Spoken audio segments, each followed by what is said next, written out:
साहित्य या जो भी जाम्बोजी से लेकर के जाम्बोजी की शब्दवाणी, आगे जाम्बानी संतों द्वारा रचित रचनाएं, उस सब को सामूहिक रूप से जाम्बानी साहित्य कहते हैं।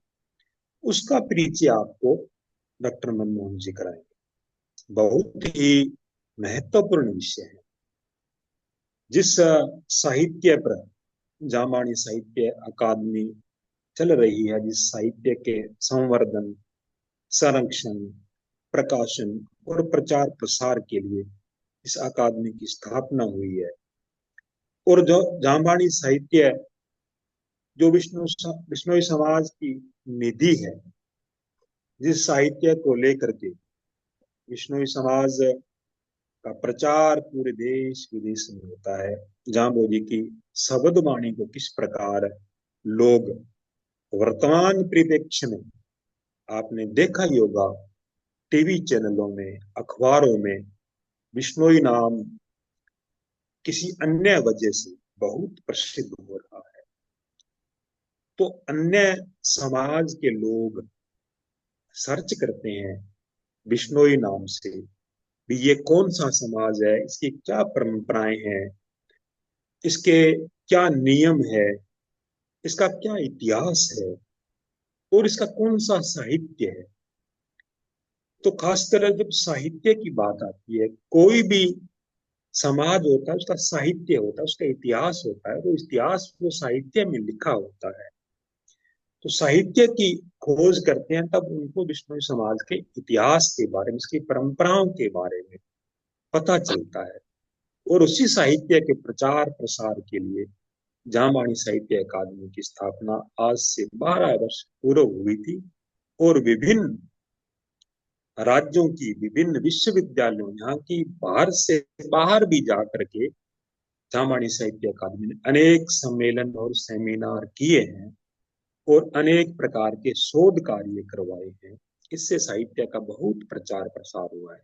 वो साहित्य कैसा है, कौन सा है, उसका परिचय क्या है, शब्दवाणी क्या है, जाम्बानी संतों ने कौन से साहित्य की रचना की थी, किन किन महान संतों की, संत कवियों की रचनाएं हमें उपलब्ध होती है, उसके बारे में आपको आज डॉक्टर साहब संक्षिप्त परिचय देंगे।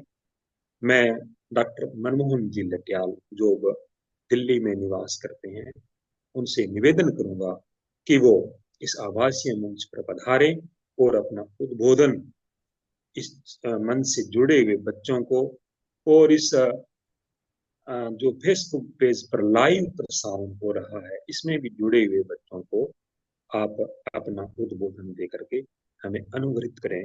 आपका स्वागत है डॉक्टर मनमोहन जी लटियाल से। बहुत बहुत धन्यवाद माननीय महासचिव महोदय।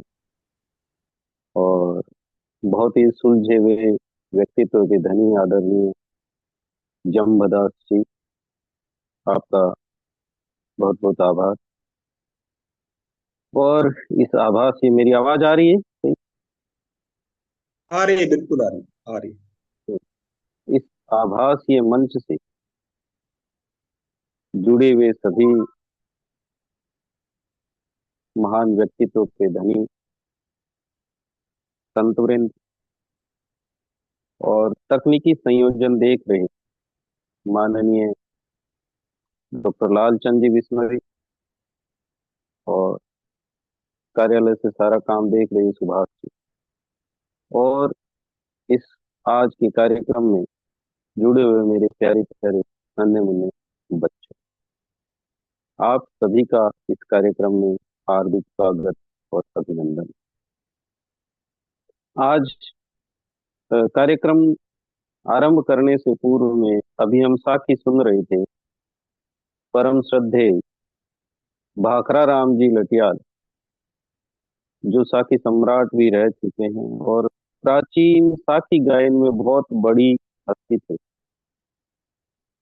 आज उन्होंने इस नश्वर संसार को अलविदा कहकर प्रभु चरणों में विलीन हो गए हैं। तो मैं गुरु जम्बेश्वर भगवान से प्रार्थना करूंगा कि उन्हें अपने श्री चरणों में स्थान दें और उनके गायकी के स्वर जो है वो सदैव हमारे बीच गूंजते रहें। तो मैं उन्हें श्रद्धांजलि देते हुए इस कार्यक्रम को आज प्रारंभ कर रहा हूँ। जैसा कि माननीय विनोद चंबदास जी ने संक्षिप्त परिचय दिया कि जांबानी साहित्य जो है वो बहुत ही विस्तृत एक धारा है पूरी, और उसे समेटना जो हर किसी के बस की बात नहीं है इतने संक्षिप्त समय में। लेकिन मैं बच्चों के स्तर पे आकर पूरी तरह से कोशिश करूंगा कि इस एक घंटे के कार्यक्रम में मैं पूरा इसको समेट पाऊं। कोशिश भी करूंगा कि छोटे छोटे बच्चों के अगर कुछ जिज्ञासाएं प्रश्न होंगे तो उनसे भी कुछ हम रूबरू रहेंगे। तो पिछले कई दिनों से क्लास चल रही है बच्चों के लिए, उसी कड़ी में आज हमारा है कि बिश्नोई पंथ का साहित्य। इसको जांबानी साहित्य भी कहते हैं। इस पर भी हम एक स्टेप बाद आएंगे। तो प्यारे बच्चों, आप सबको पता है कि गुरु जम्बेश्वर भगवान जो है वो 15-16वीं शताब्दी के अंदर इस धराधाम पर आए, और उस दौरान भारतीय साहित्य के अंदर बड़ी विलक्षण घटना घटी। भक्ति काल का उदय उसी दौरान हुआ। आप पढ़ते हो किताबों के अंदर, मीरा को भी पढ़ते हो आप, कबीर को भी पढ़ते हो, सूरदास जी को भी पढ़ते हैं आप, दादू दयाल जी को भी पढ़ते हैं। सभी संतों की किसी न किसी रूप में वाणी को, उनके साहित्य को आप पढ़ते हो। उन्हीं के समकालीन गुरु जम्बेश्वर भगवान इस धराधाम पर आए, और जैसा कि अभी हमारे महासचिव जी ने आप सबको बताया कि जिस पंथ का, जिस समाज का साहित्य जितना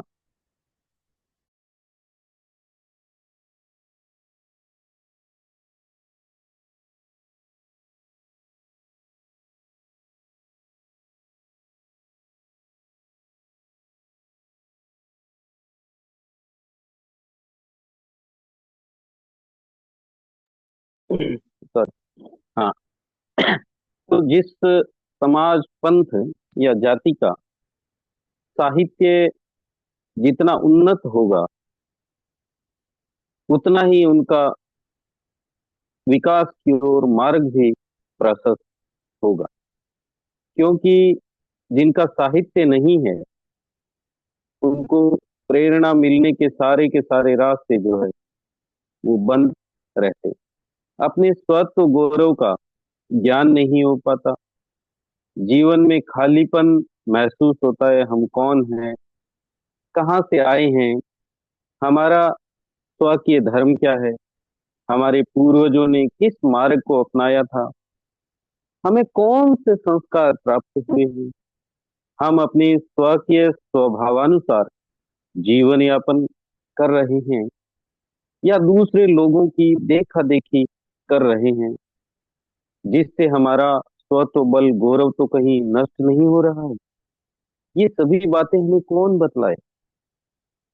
वह केवल साहित्य ही बतला सकता है कि हमारे पूर्वज कैसे थे, हमारे हमें वर्तमान में किस प्रकार जीना है, आने वाला जो हमारा समय है वो किस तरह की विकटता को लेकर हमारे सामने प्रस्तुत होगा। तो उसका जवाब जो है वो देने वाला केवल साहित्य ही होता है। इस दृष्टि से हम देखें, मैं सीधा बिंदु पे आऊंगा क्योंकि इस समय हमारे पास बहुत कम है, कि गुरु जम्बेश्वर भगवान जो है वो 1500 विक्रम संवत 1508 की भादव कृष्ण पक्ष की अष्टमी को पीपासर गांव में ठाकुर लोहट जी पंवार के घर अवतरित होते हैं। और अवतरित होने के बाद में ये जांभानी जे जब से वे पहला शब्द उच्चरित करते हैं, तब से जाबानी साहित्य की परंपरा प्रारंभ हुई मानी जाती है। क्योंकि जाबानी साहित्य का जो आदि स्रोत है वो गुरु जम्बेश्वर भगवान की शब्द वाणी ही है। निरंतर गुरु जम्बेश्वर भगवान से लेकर परवर्ती साहित्य के अंदर वर्तमान समय तक 350 से अधिक कवियों ने अपना अमूल्य योगदान जामनी साहित्य के अंदर दिया है। और भी हो सकती है संख्या इनकी। तो हम प्रारंभ यहीं से करते हैं कि इसका आगाज किस तरह से हुआ। गुरु जम्बेश्वर भगवान के समय इस तरह का जो साहित्य है वो बिल्कुल साथ साथ नहीं लिखा गया या हमें प्राप्त नहीं हो पाया किसी कारण से। तो गुरु जम्बेश्वर भगवान के स्वर्गारोहण के पश्चात जो हमारे पास शब्दवाणी थी वो वाचिक परंपरा से हमें प्राप्त हुई। एक तो ये पहली बात कि जो वाचिक परंपरा से किस प्रकार प्राप्त हुई थी, हम इस पर बात करेंगे। दूसरा कि उसकी भाषा क्या थी। हमें पता है कि प्राचीन काल का जो साहित्य था वो अधिकांश संस्कृत में लिखा गया था। और संस्कृत में जो लिखा गया साहित्य था वो आम जन की पहुंच से बहुत दूर था। क्योंकि सब लोग शिक्षा का जो स्तर था वो इतना ज्यादा प्रचार प्रसार तो था ही नहीं कि सब लोग पढ़ पाते थे। कोई कोई व्यक्ति होता था जो साहित्य का पठन पाठन करता था, तो आम जन की पहुंच से बिल्कुल भी दूर। तो इस भक्ति काल के दौरान सबसे बड़ी घटना या सबसे बड़ा बड़ा जो क्रांतिकारी परिवर्तन ये आया कि जितने भी कवि संत महात्मा महान अवतारी पुरुष हुए, उन्होंने लोक भाषा के अंदर लोक की वाणी के अंदर अभिव्यक्ति प्रदान, यानी ऐसे शब्दों का ऐसी भाषा का प्रयोग किया कि जो सामान्य जन था वो उसको बिल्कुल आसानी के साथ अपने हृदय के अंदर उतार सके, हृदयंगम कर सके उनके भावों को, उनके विचारों को। तो क्योंकि गुरु जम्बेश्वर भगवान मरुधरा पर अवतरित हुए थे और मरुधरा में सामान्यतः मारवाड़ी भाषा, मारवाड़ी बोली, राजस्थानी भाषा हम कह सकते हैं, और कतिपय विद्वानों ने इसको मरु भाषा भी बोला है। तो आज के संदर्भ में हम इसे लें तो साहित्यिक रूप से राजस्थानी भाषा के अंदर गुरु जम्बेश्वर भगवान की जो वाणी है, और ना केवल गुरु जम्बेश्वर भगवान की वाणी बल्कि पूरा जो जामानी साहित्य है वो पूरा का पूरा राजस्थानी भाषा में लिखित है, जिसको मरु भाषा भी कहते हैं। तो उसी के अंदर लिखित है। तो सबसे बड़ा परिवर्तन ये हुआ कि जो सामंती सींचों में हमारी कविता बंद थी, हमारा साहित्य बंद था और आम जन उसको पढ़ नहीं पाता था, उसको बिल्कुल सीधा का सीधा लोक धरातल पे दल पे इसको उतारा और सामान्य भाषा में, हमारी भाषा में, यानी हम पढ़ सकें ऐसा काव्य गुरु जम्बेश्वर भगवान की परवर्ती रचनाओं के द्वारा, रचनाकारों के द्वारा और गुरु जम्बेश्वर भगवान की शब्दवाणी के अंदर इस तरह की भाषा का प्रयोग हुआ है जिसे हम आत्मसात कर सकें। तो पहला तो ये कि जो भाषा क्लियर हुई हमारी कि बिल्कुल राजस्थानी मरु भाषा थी, ठेठ मरु भाषा, जिसे आम लोग पढ़ सके, लिख सके। उसके बाद में कि जो शब्दवाणी है ये गुरु जाम्बोजी के अपने श्रीमुख से वर्तमान में जो प्रचलित 120 शब्द है ये तो हमारे पास उपलब्ध होते हैं, वो वाचिक परंपरा से होते हैं। इसके साथ ही संध्या मंत्र, कलश पूजा, पाहल मंत्र, बालक मंत्र आदि भी गुरु जाम्बो जी के द्वारा प्रदत्त है। ये सभी के सभी अनेक टीकाओं के अंदर, जैसे जम्ब सागर है, जम्ब संहिता है, जम्ब गीता है, इस तरह की टीकाओं के अंदर भी हमें प्राप्त होते हैं। उस पे हम विचार करेंगे कि ये जो किस प्रकार से संग्रहित किए गए, इस पे हम विचार करेंगे। तो सबसे पहले तो हमें शब्दवाणी वाचिक परंपरा से प्राप्त हुई है, यानी तत्कालीन समय में गुरु महाराज के साथ साथ लेखन नहीं हो पाया होगा, हम ऐसा मानते हैं, क्योंकि अभी तक हमें उपलब्ध जो कुछ समय का नहीं हो पाया। तो अनंत शब्द सतगुरु कया, बरस 85 प्रमाण, नाथे जी के कंठ ऐता रया, सीख्या वीर सुजान। गुरु महाराज के हुजूरी समकालीन शिष्य थे नाथ जी। तो नियमित उच्चारण के दौरान उनको 120 शब्द जो थे वो कंठस्थ रहे। शब्द तो क्योंकि अनंत कहे होंगे उन्होंने, अनंत शब्द कहे होंगे, लेकिन नाथ जी के कंठस्थ इतने 120 शब्द रहे, जिनको सबसे पहले वीलो जी के द्वारा लिपिबद्ध किया गया। तो पहला तो ये कि सर्वप्रथम जो शब्दों को, शब्दवाणी को लिपिबद्ध किया गया था, संपादन किया गया था, हम कह सकते हैं कि वो गुरु महाराज के अंतर्ध्यान होने के बाद, परम धाम जाने के बाद वीलो जी के द्वारा किया गया। तो वहां से शब्दवाणी लेखन की एक परंपरा प्रारंभ हुई। गुरु महाराज के द्वारा जो वाचिक परंपरा से आए नाथो जी से होते हुए, और वो वीलो जी के द्वारा सर्वप्रथम लिपिबद्ध किए गए। पहली बात तो ये कि यहाँ से अब हमारी लेखन की परंपरा प्रारंभ होती है, जो वर्तमान समय तक अनवरत जारी है। वीलो जी तत्कालीन समय के अंदर गुरु महाराज के अंतर्ध्यान होने के कुछ समय बाद मुकाम समराथल पर पहुंचे। उन्होंने शब्दवाणी को श्रवण किया और उसके बाद में उन्होंने उसका लेखन किया, लिपिबद्ध किया, उसका संपादन किया। और वीलो जी की अनेक रचनाएं हैं जिन पर हम आगे स्टेप बाय स्टेप कोशिश करेंगे उस पे चर्चा करने की। तो गुरु जम्बेश्वर भगवान 85 वर्ष की आयु तक उपदेश देते रहे। तो उन्होंने शब्द तो असंख्य कहे होंगे, इसमें तो कोई शंका है नहीं, लेकिन ये 120 शब्द ही नाथो जी के कंठस्थ रह पाए, जिन्हें विलो जी ने सबसे पहले लिपिबद्ध किया।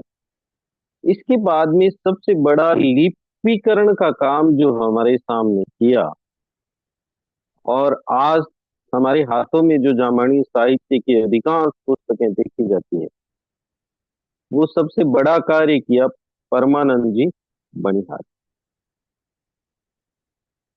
जो उनके पूर्व, यानी कि जो भी जामनी साहित्य जाम्बो जी के समकालीन और भी कविगण थे और भी संत थे, तो सब लोग रचना अपने अपने हिसाब से, एक तो तत्कालीन समय में जो साहित्य था सारा का सारा गेय, जैसे साखियां हैं, भजन है, हरजस है, तो इनके अंदर साहित्य जो था वो सारा का सारा गेय था। गा गा के भजन और पद लोगों को सुनाते थे, लोगों को जागृत करते थे, और पंथ का प्रचार प्रसार ये सभी संतों बिना किसी स्वार्थ के करते थे।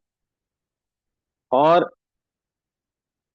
तो परमानंद जी बनिहाल ने सबसे पहले उनसे पूर्व जो जितना भी साहित्य था, वीलो जी के द्वारा लिखा हुआ, आलम जी के द्वारा लिखा हुआ, केशव जी के द्वारा लिखा हुआ, जितने भी, यानी 18वीं शताब्दी के, अब ये सोचे हम कि 18वीं शताब्दी के अंदर ना तो कोई हमारे पास इस तरह के संसाधन थे कि व्यक्ति एक गांव से दूसरे गांव तुरंत चला जाए, ना इतने आर्थिक रूप से समृद्ध थे लोग कि बहुत कुछ पैसा था उनके पास, ना प्रेस थी। तो परमानंद जी के द्वारा जो भी जामवाणी साहित्य अलग अलग रचनाकारों के द्वारा लिखा गया था, उसका संग्रह किया गया और लगभग 1500 से 2000 पृष्ठ उन्होंने उस समय संपादन के दौरान लेखन किए, लिखे, जिनके ऊपर अभी मैं प्रकाश डालूंगा कि जामहानी साहित्य की कौन कौन सी ऐसी रचनाएं थी, कौन कौन सी ऐसी विधाएं थी जो आधुनिक काल से पहले, यानी जब हम साहित्य में 11वीं 12वीं जो बच्चे भी यहाँ होंगे, तो भक्ति काल और रीति काल के दौरान के जो कवि, उनका सबका संकलन किया परमानंद जी बढ़िया। तो एक तरह से राजपूताना के, राजपूताना कहूंगा मैं, ना केवल जामवाणी साहित्य, बड़े सबसे बड़े संपादकों में अगर हम गिने तो परमानंद जी बनियाल आज तक सबसे बड़े संपादकों में शुमार किए जाने चाहिए, ऐसा मेरा मानना है। तो उन्होंने पोथ ग्रंथ ज्ञान के नाम से संग्रह किया, जो 18वीं शताब्दी के अंदर प्रकाश में आया। छापा खाना तो उस समय था नहीं। उन्होंने अपने जीवन काल के अंदर कई ग्रंथों की, वो खुद भी बड़े रचनाकार का सृजन किया। तो अब उनसे पहले कितने रचनाकार थे,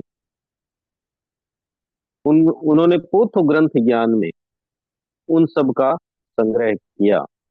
तो मैं चाहूंगा कि उन पे हम थोड़ा सा विमर्श करें। जब उन्होंने अपने से पूर्व, जब वो संग्रह कर रहे थे, तो उन्होंने खुद लिखा है कि बड़ पोथी गिणवील की, दूजी सुरजन दास, तीजी मुकनु मुझ गुरु, सुरतान पिता मुख आप, दसूदी दासु खिराज जी, रासो जी सुरतान, ए पांचू परचा बांच के पोथो लिखे सुजान।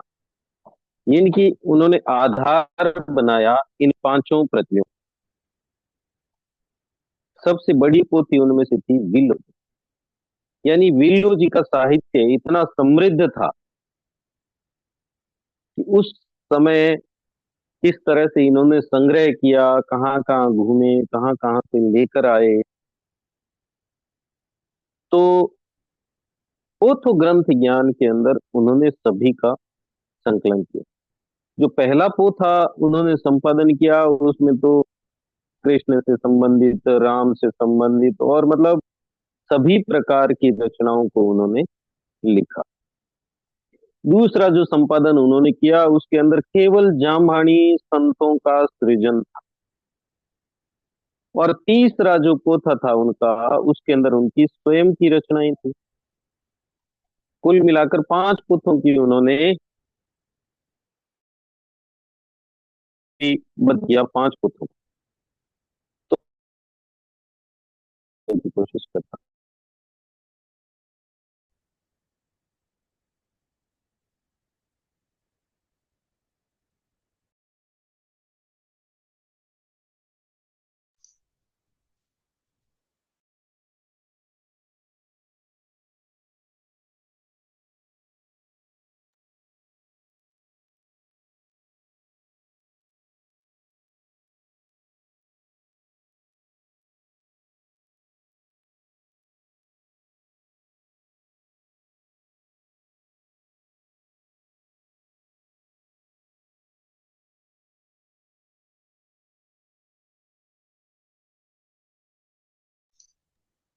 डॉक्टर साहब आवाज बंद नहीं आ रही।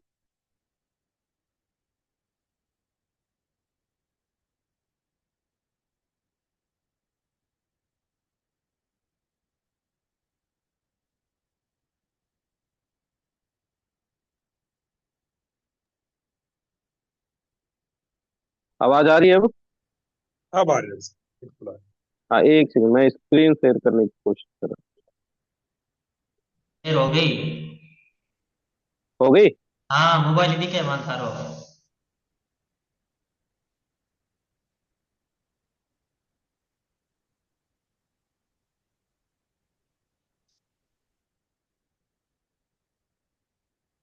अब दिख रहा है स्क्रीन बस? हाँ दिख रहा है फोटो। हाँ, ठीक है। तो ये जो इस पोथो ग्रंथ ज्ञान में वर्तमान समय में श्रद्धेय कृष्णानंद जी के द्वारा इसका संपादन वापस किया गया है, और डॉक्टर कृष्णलाल जी के द्वारा भी किया गया है। तो मैं जो संपादन अकादमी के द्वारा प्रकाशित है कृष्णानंद जी का, उसका उदाहरण आप सबके सामने रखना चाहूंगा कि इसके अंदर किस प्रकार की रचनाएं हैं, प्रारंभ से लेकर। जैसे सबसे पहले तेजो जी जो चारण हुए थे, उनका विसन विलास नाम से उनकी रचना है। और सबसे मतलब पुराने कवियों के अंदर, प्रारंभिक कवियों के अंदर तेजो जी चारण को माना जाता है। तेजो जी की बाद में उदो जी की रचना है। उदो जी की बाद में हम देखते हैं कि बिल्लो जी की रचना आती है हमारे पास। और बिल्लो जी का साहित्य जो है बड़ा समृद्ध है। बिल्लो जी का साहित्य बड़ा ही समृद्ध साहित्य है। वो स्वयं परमानंद जी ने स्वीकार किया है कि बड़ पोथी गिण वील की, यानी कि सबसे बड़ी जो पोथी उनके पास उनको प्राप्त हुई है वो बिल्लो जी की प्राप्त हुई है। तो ये जो रचनाकारों का जो क्रम है वो भी उसी क्रम से लिया गया है कि उसके बाद में बिल्लो जी की रचनाएं आई है हमारे सामने। कथा अवतार पात बिल्लो जी की, गुगलिये की कथा बिल्लो जी की, फूलो जी की बिल्लो जी द्वारा रचित, कथा दूणपुर की, कथा जैसलमेर की, झोरड़ा जो है गांव है मुकाम के पास, ये ज्यादा दूरी नहीं है इसकी। और कथा सच अखरी विगतावली मिशन 36 विलो जी द्वारा रचित है।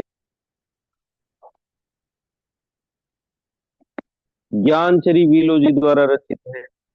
और प्रमोद रूपी छपैया विलो जी द्वारा रचित है। हरजस विलो जी के जो बहुत प्रसिद्ध है। दोहा मंजखरा विलो जी द्वारा रचित है। और शोध जी, ये सारी की सारी रचनाएं जो है विलो जी द्वारा रचित। इसके बाद में केशव जी का वर्णन आता है कि केशव जी ने किस प्रकार की रचनाएं लिखी है। तो केशव जी की सबसे पहले तो बाल लीला की रचना है। और बाल लीला केशव जी की हम देखते हैं तो सूरदास की बाल लीला के बहुत करीब चली जाती है कि बचपन में किस प्रकार जो है बाल मनोविज्ञान रहता है। साथी सहसु पाला से कर जोड़े बालक कहे, लोहट मनमा धीर, डील माहे हुओ दिलगीर, नीणे नीर डूर असराल, लोहट तेण लियाओ पाल, कुंवर कह कुण चार पाल, सतगुरु बात सुन से बात।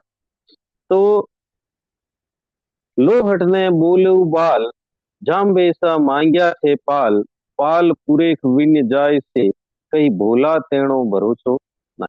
यानी कि बाल लीला जो थी गुरु जम्बेश्वर भगवान की, उनके ऊपर बहुत ही अच्छी तरह से केशव जी के द्वारा वर्णन किया गया है। इसी तरह कथा मेड़ते की केशव जी के द्वारा रचित है। कथा इस्कंदर की लोदी की, ये जो सिकंदर लोदी थे। कथा लोहा पांगल की, कथा सेंसा जोखानी की, कथा चित्तौड़ की, कथा उदे अतली की, कथा जति तालाब की। ये कथा विगतावली हरजस केशव जी के, छंद केशव जी के, कवित, मंगलाष्टक, प्रहलाद चरित, कथा बहसोनी, कथा सुरगारोहिणी, कथा मृगलेखा, कथा भीम दुसारणी। इतना सुंदर तरीके से जो वर्णन केशव जी के द्वारा दिया गया है। केशव जी के ऊपर अलग से भी रिसर्च हुए हैं, उन पे भी हो सकता है हम अगर समय मिला तो थोड़ा चर्चा कर लेंगे, वो आधुनिक काल पे हम लेंगे। केशव जी के बाद सुरजन जी की रचनाएं आती है। तो अवतार की कथा सुरजन जी, देखिए, गुरु जम्बेश्वर भगवान के अवतार को लेकर लगभग अनेकों कवियों ने अपनी अपनी रचनाएं की है। गुरु जम्बेश्वर भगवान की लीलाओं के ऊपर अनेकों कवियों के द्वारा प्रकाश डाला गया है। 10 अवतारों दूहा, गाथा, हरिगुण, धर्मचरी, चेतन कथा, ज्ञान महात्म कथा, गजमोख। गजमोख यानी गज मन हाथी, मोख मन मुक्ति। जब हाथी फंस जाता है, विष्णु भगवान से वो अरदास करता है, तो विष्णु भगवान किस प्रकार से गरुड़ छोड़ पैदल भया गज को लियो उबार, कि अपने वाहन को छोड़कर पैदल पहुंचते हैं और गज को यानी कि हाथी को वो उबारते हैं। कथा चित्रामणि, ऊखा पुराण, रामायण, राम रस, ये भी बहुत प्रसिद्ध है, रामायण भी। हरिजस, ज्ञान तिलक, कवित सुरजन जी के इसके बाद में कवित आते हैं इनके, यानी कि अलग अलग छंदों के अंदर कवित एक छंद है, छंदों का भी इनको बहुत अच्छी तरह से ज्ञान था। गीत, साखी, अंग चेतना, कवित बावनी का और स्रोत, इस तरह से ये थी। इसके बाद में एक आलम जी की रचना हमारे सामने आती है, रंगीलो नाम, बहुत ही प्रसिद्ध इनकी रचना है। कि जब भक्त अपने पूरी तरह से ईश्वर के अंदर डूब जाता है, तो वो किस प्रकार ईश्वर की लीला के अंदर मगन हो जाता है, उसको उसका साधारणीकरण हो जाता है, साहित्य की भाषा में कहें, क्योंकि वो अपने और पराये का जो भेद है वो पूरी तरह से भूल जाता है। तो उसकी रचना है और उसका नाम है रंगीलो, ये प्रसिद्ध है। फिर हरिजस है, गोकुल जी द्वारा रचित छंद है, परमानंद जी द्वारा रचित साखियां हैं, और इस तरह से आगे हम बढ़ते जाते हैं। तो उदो जी अडिंग द्वारा रचित प्रहलाद चरित्र है, जो अलग से भी प्रकाशित हुआ है कृष्णानंद जी के द्वारा, ये बहुत ही प्रसिद्ध है प्रहलाद चरित्र भी।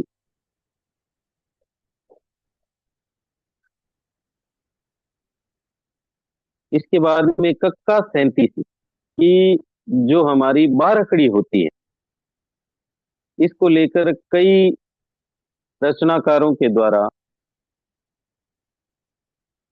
रचनाएं प्रस्तुत की गई है। कि कैसे, किस प्रकार जीवन की शुरुआत होती है, खे से किस प्रकार जीवन आगे बढ़ता है। तो कक्का 37 की एक उदाहरण में किस प्रकार उन्होंने, मतलब उनको शब्दों का, वर्णों का कितना अनुभव और ज्ञान था, मैं आपके सामने रख रहा हूँ। कक्का केवल किसन बजो, हृदय धर विश्वास, आन भरोसो छोड़ दे, राख राम की आस। राख राम की आस ज्यों पत भरता पत सेवे, तन मन अर्पे प्राण पीव बिन चित देवे। यूं नैचे भज हरि उधवा, टल जाए जम का धक्का, मन मासू प्रीत कर केशव जपरे कक्का। कितनी सुंदर, देखिए इनकी इतना इतना सुंदर साहित्य सृजन जो है वो तत्कालीन समय में दूसरे कवियों के द्वारा नहीं किया गया। अब हम एक और उदाहरण इसका लेते हैं कि ख से, खक खा खर्ची खात है, ये पूरा जो है निर्देशों से भरे हुए इनके, ज्ञान से लबालब भरे हुए इनके पद है। खक्का खर्ची खात है, जम जाल मिसर तेरे, मंजारी जूं तक रयो, मूसा इत उत हेर रे। मूसा इत उत हेर रे, जीव दर सु दर ही बनाए, काल झपेटे आण यूं ही आरंभ रह जावे। जर तणादल भारी, ऊधो हरिबिन को न रखा, सायब सिवरण कीजिए खरे भरोसा खखा। तो इसके बाद में विष्णु चरित है, लूर है, ये भी उदूजी अड़िंग की है। खीलजी द्वारा विरचित कवित है। कान्होजी द्वारा रचित छंद है। यानी कि इनका सबका अलग अलग, खीलजी कहीं के थे, कान्होजी कहीं के थे, उदू जी कहीं के थे, इनका संग्रह करना तत्कालीन समय में बहुत ही दुष्कर कार्य था। रेगिस्तान के अंदर हमें पता है कि तपती धरती के अंदर जहाँ पानी का भी अभाव था और भी सारे संसाधनों का अभाव था और सूचनाएं तो ना के बराबर थी, अप्राप्य सी थी, तो किस प्रकार वो एक से दूसरे गांव, दूसरे से तीसरे, तीसरे से चौथे भ्रमण करते हुए गए होंगे और सबको लाकर उसकी प्रतियां अपने पोथे के अंदर दर्ज की होगी उन्होंने। तो बहुत ही कठिन काम था। तो गुरु महाराज की अपार कृपा उनके ऊपर रही होगी, तब वो इस ये सब कुछ संभव हो पाया होगा। इसके बाद में कुछ फुटकर रचनाएं हैं। रेदास दत्तरवाल द्वारा रचित हरजस भी है, और हरजी बणियाल सुदामा द्वारा रचित बारकड़ी भी है, और मोतीराम जी की आरती है। रतनदास जी द्वारा रचित जाम्बूलाव अस्त्रोत है। बिहारी दास जी द्वारा जन्म भास्कर है। गोविंद राम जी द्वारा रचित कवित है। और भक्तमाल अज्ञात कवि के द्वारा लिखी। भक्तमाल के अंदर अपने अनेक भक्त कवियों का परिचय दिया गया है। मुरलीदास जी द्वारा रचित गुरु महिमा है। हालांकि सभी कवियों के द्वारा प्रयास किया है गुरु महिमा का, जैसा कि गुरु जम्बेश्वर भगवान के द्वारा भी पहले शब्द में गुरु चीन पुरोहित गुरुमुख धर्म बखानी कहा गया है। तो संतों के द्वारा ये परंपरा रही है, बल्कि संतों के द्वारा ही नहीं, भारतीय साहित्य की भी ये परंपरा रही है कि उसमें सर्वप्रथम गुरु की वंदना की जाती है।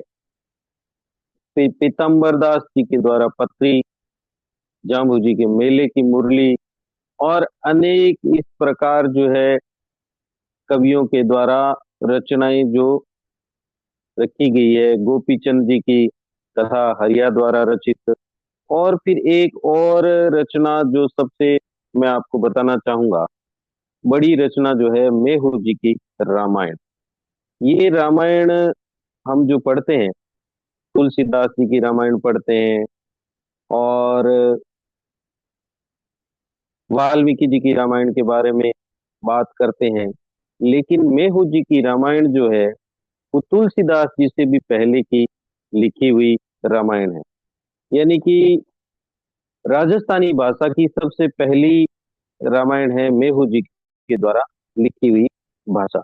और राजस्थानी लोक भाषा के अंदर इस तरह की अभिव्यक्ति जो है वो बहुत ही दुर्लभ थी, और आज तक बहुत सारे बच्चों को भी ये ज्ञान या ध्यान नहीं होगा कि किसी जाम्बानी कवि के द्वारा भी कोई रामायण लिखी गई थी। तो राजस्थानी के अंदर जो सबसे सुंदर रचना थी राम को लेकर, वो रामायण ही मानी जाती थी। और बिल्कुल एकदम ठेठ राजस्थानी के अंदर, जैसे मैं एक दो उदाहरण आपके सामने रख रहा हूं कि चाल्या राम और लखन कंवार, दीना डेरा वणी मंझार, रंग विरंग हुओ गटराव खेल्यो हंस बहुती आप। तो कि जब राम जो है, राम अयोध्या राव, लखन सहोवर नीतर्या, बाला वदे से जाए नगर अयोध्या पहल। तो बहुत ही राजस्थानी भाषा की ऐसे लगता है कि जैसे हमारे खुद के शब्द जो है, हमारे खुद के शब्दों के अंदर ही अभिव्यक्ति उस समय मेहू जी के द्वारा दे दी गई थी। दीठी रानी रावली मन भीतर विपलो, सीता सरी सी भारिजा काई सुरगा होए। तो ये सीता जैसी स्त्री जहां हो वहां तो स्वर्ग अपने आप ही होता है। कोटे सोहे कांगरा, कांगरा मतलब पुराने समय में जो कच्चे मकान हुआ करते थे तो उनको सुंदर दिखाने के लिए कांगरा तरह तरह के फोड़े जाते थे। तो कोटे सोहे कांगरा भीते सोहे चीत, रावण देवल टाल के काए सराही थी। तो इस प्रकार मेघो जी के द्वारा जो रामायण है वो बहुत ही अद्भुत रामायण है। तो आपको जब भी समय मिले, तो जामानी साहित्य अकादमी के द्वारा इसका प्रकाशन भी किया गया है, तो आप अलग से तो उसको लेकर बच्चे सभी आप उसको पढ़ेंगे, तो उससे एक तो राजस्थानी भाषा भी आपकी समृद्ध होगी, अपने साहित्य को भी हम जानेंगे और प्रभु राम के बारे में भी जानेंगे। डेल जी द्वारा बुद्ध प्रकाश कथा अहमनी डेल जी की। अब ये भी अभिमन्यु की कथा है।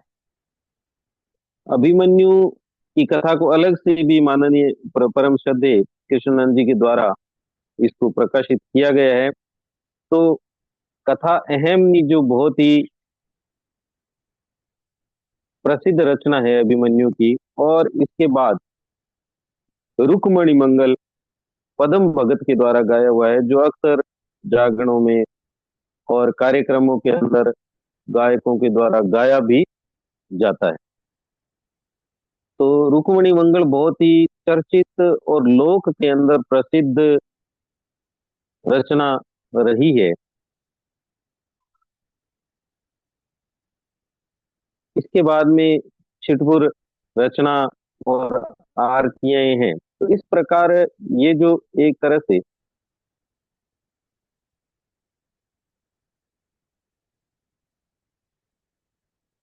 वापस स्क्रीन आ गया सुभाष।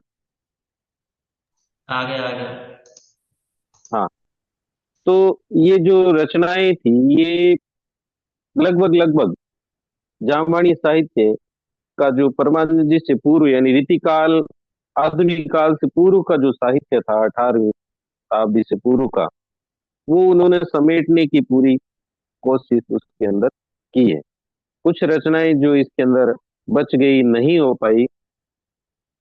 अब हम एक और पक्ष इसका देखेंगे कि इन रचनाओं को हम वर्तमान संदर्भ में, ये आधुनिक काल में जब शोधार्थियों का आगमन हुआ विश्वविद्यालयों के अंदर, कॉलेजों में, स्कूलों में, तो वो किस संदर्भ में इनको देखने लगे, तो 5 मिनट में उस पे भी आप सबका समय मैं लूंगा। कि जब शोध होने लगे तो अनेक जाम्बोजी के साहित्य को अनेक विश्वविद्यालयों के द्वारा, अनेक कॉलेजों के द्वारा, स्कूलों के द्वारा आमंत्रित किया जाने लगा। उनको आवश्यकता होने लगी सभी को कि गुरु जम्बेश्वर भगवान के जो सिद्धांत है, जो नियम है, जो प्रकृति संरक्षण के सिद्धांत है, उनको बच्चों तक पहुंचाया जाना चाहिए, भारत की भावी पीढ़ी के पास पहुंचाया जाना चाहिए। तो क्यों ना उसके ऊपर कुछ इस तरह के शोध कार्य किए जाएं, ताकि वो जो कार्य है वो बच्चों तक पहुंचे। तो इस कार्य पर अनेक प्रकार के शोध कार्य भी हुए। उन्होंने भी इसको संकलित किया, समृद्ध किया। उनमें डॉक्टर हीरालाल जी माहेश्वरी के द्वारा 1970 में डी लिट की उपाधि राजस्थान विश्वविद्यालय प्राप्त की गई। उसमें डॉक्टर कृष्णलाल जी बिश्नोई के द्वारा बड़ा शोध कार्य किया गया, डॉक्टर सुरेंद्र जी के द्वारा, डॉक्टर इंदिरा जी के द्वारा और कई विद्वानों के द्वारा इस पे शोध कार्य किया गया है। तो अकादमी के द्वारा भी इसका काफी प्रकाशन किया गया है। तो मैं कुछ चीजें आपके समक्ष रखना चाहूंगा कि अकादमी के द्वारा जो प्रकाशित किया गया है, तो उसको सभी बच्चे खरीदें भी उसको, और जिस जिस तरह से आपको मिलती जाती है तो उसको पढ़ें भी उनको।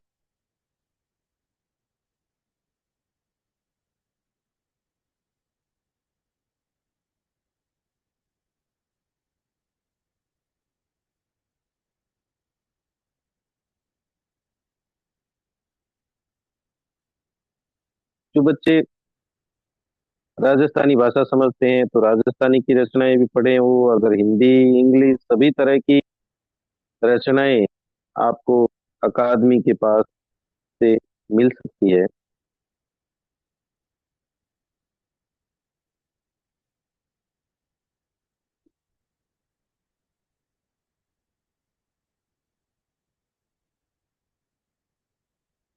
स्क्रीन आ गया सुभाष। आगे आगे लो सब। तो प्यारे बच्चों, आप देखें कि कुछ और चीजें कि अकादमी के द्वारा इस तरह के प्रकाशन किए गए हैं।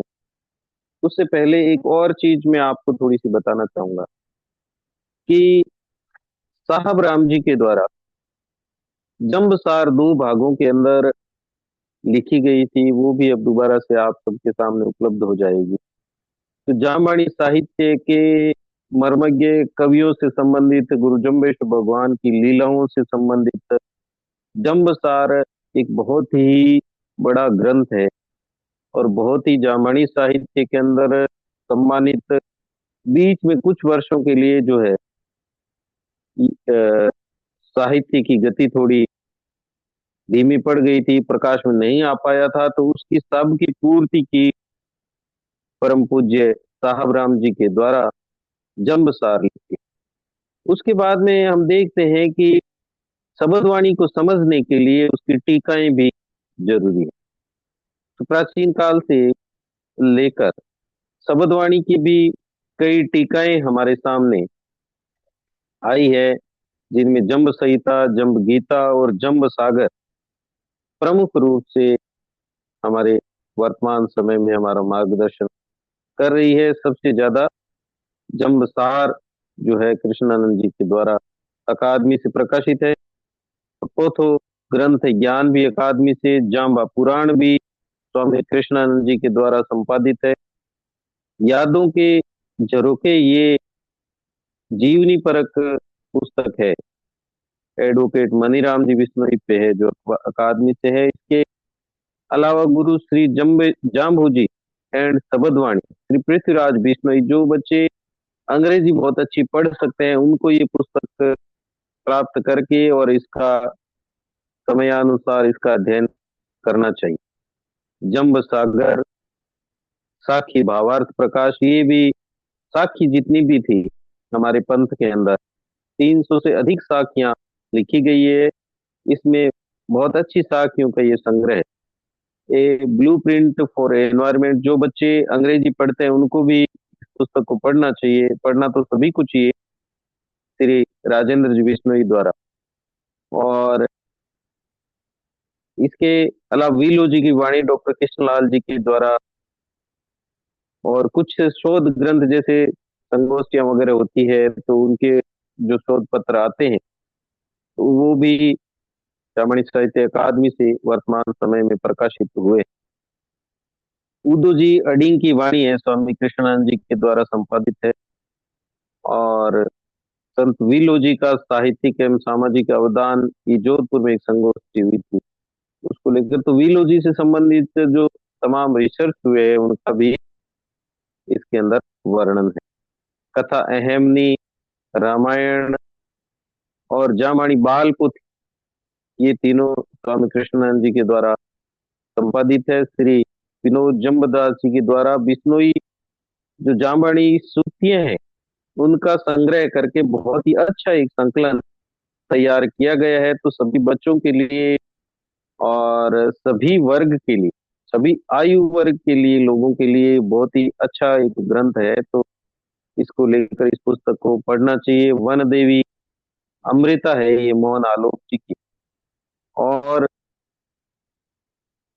गुरु जाम्बू जी की अमर हिलोल कथा श्री आईदान जी सिंह जी भाटी, बहुत बड़े कवि है राजस्थानी भाषा के, इनके द्वारा लिखी गई है। Tree protection and sacrifice of Khejarli, doctor Banwari Lal ji के द्वारा लिखी गई है। और बच्चों के लिए बिश्नोई पंथ और साहित्य, खेजड़ली बलिदान नाटक है ये जगन्नाथ गेदर जी का, जो अक्सर इसका अभिनय भी करते रहते हैं, मंचन भी करते रहते हैं। तो ये पुस्तक भी हम सबको लेकर समयानुसार पढ़नी चाहिए। जामवाणी सूक्ति शतक एक और श्री राजकुमार जी सेवक की है। और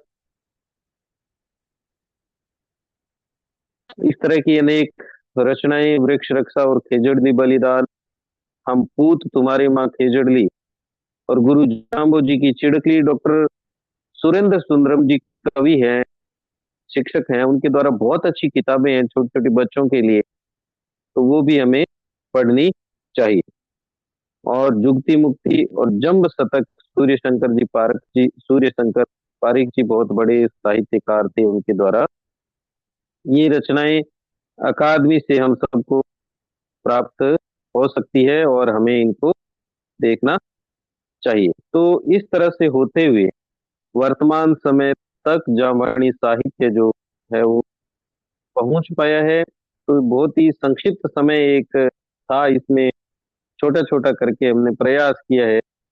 मूलतः संपादन जो है वो अधिकांश, क्योंकि पोथ ग्रंथ ज्ञान में है हमारा, तो मैं उसी पे मैंने ज्यादा अपनी चर्चा को केंद्रित रखा है ताकि ज्यादा से ज्यादा बच्चों को प्राप्त हो जाए।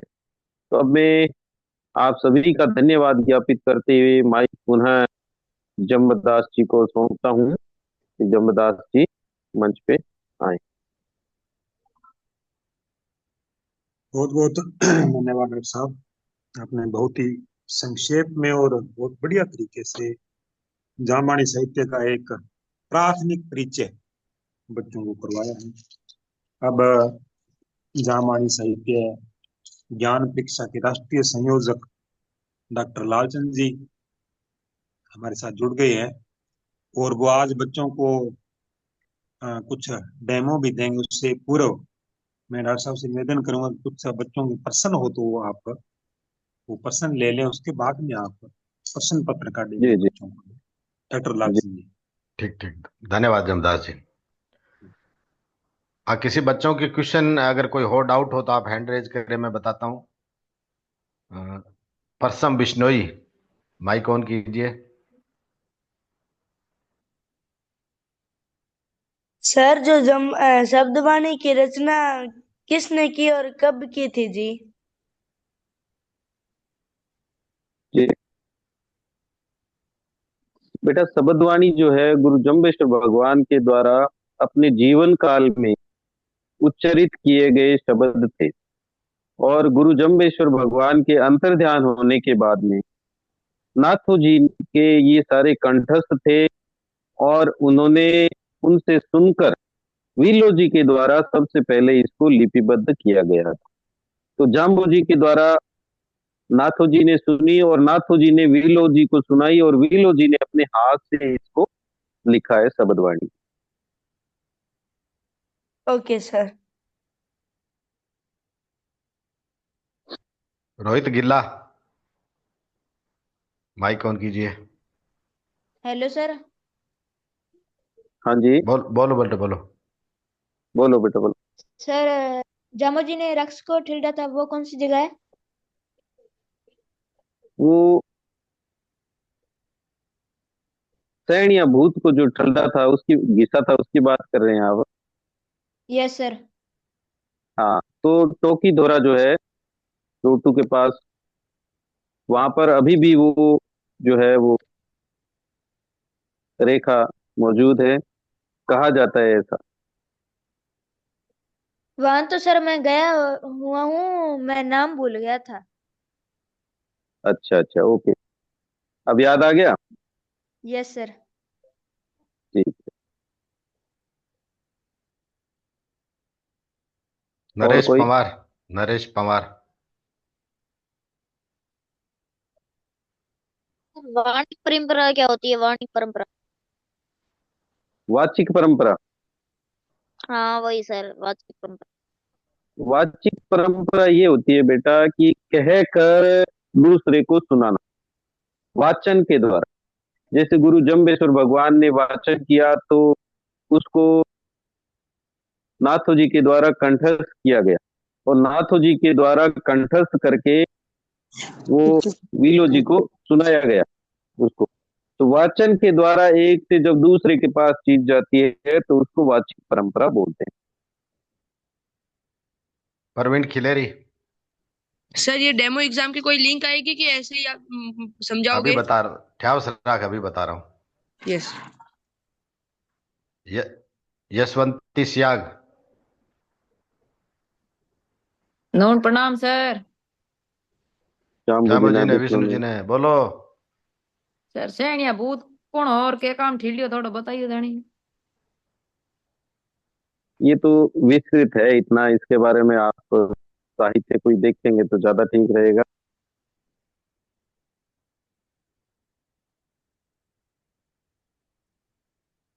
और कोई? सिंधु बिश्नोई। सर नून प्रणाम। जाम्बूजी ने विस्मय। सर गुरु चंबेश्वर भगवान रोटू किस लिए गए थे? रोटू गुरु जम्बेश्वर भगवान गए थे, उनकी मुंह बोली बहन थी नौरंगी को भात भरने के लिए।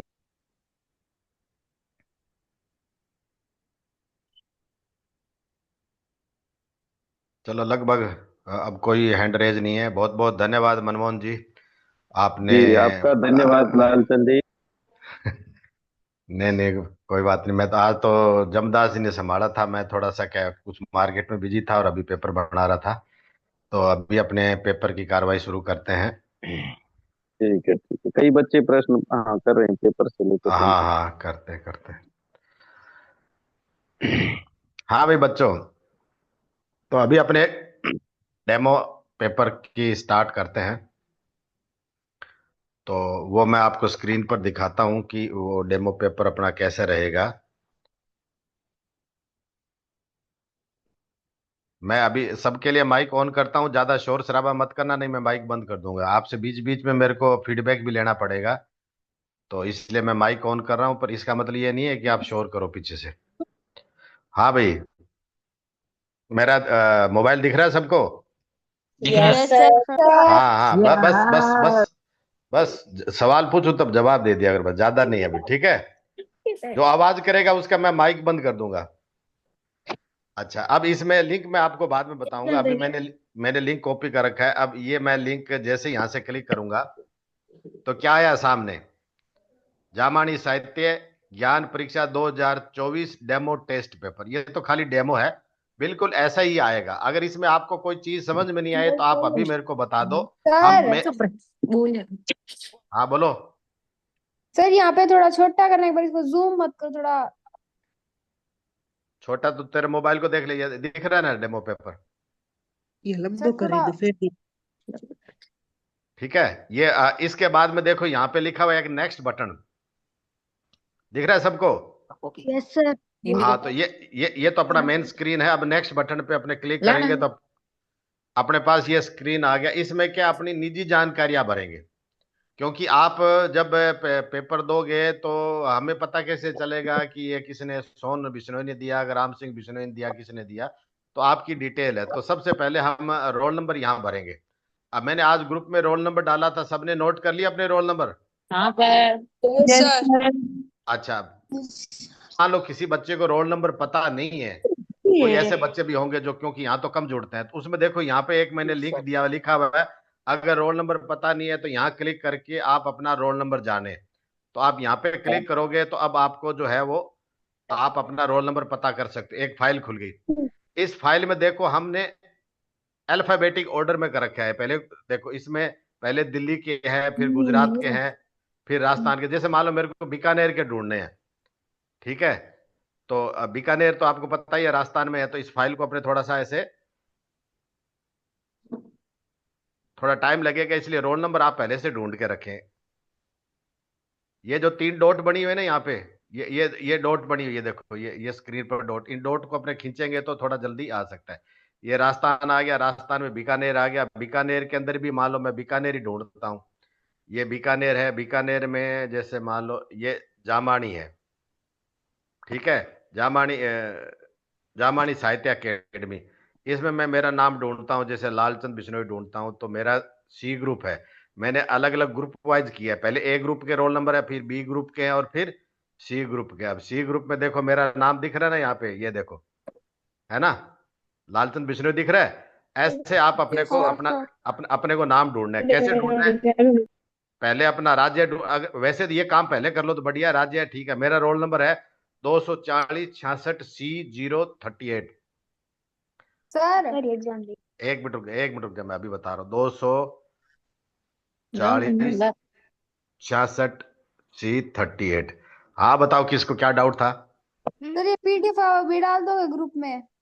ग्रुप में डाल दी बेटा मैंने, सुबह दिन में 5 बजे दोबारा डाल डाल दी। दो, आई नहीं है अभी तक।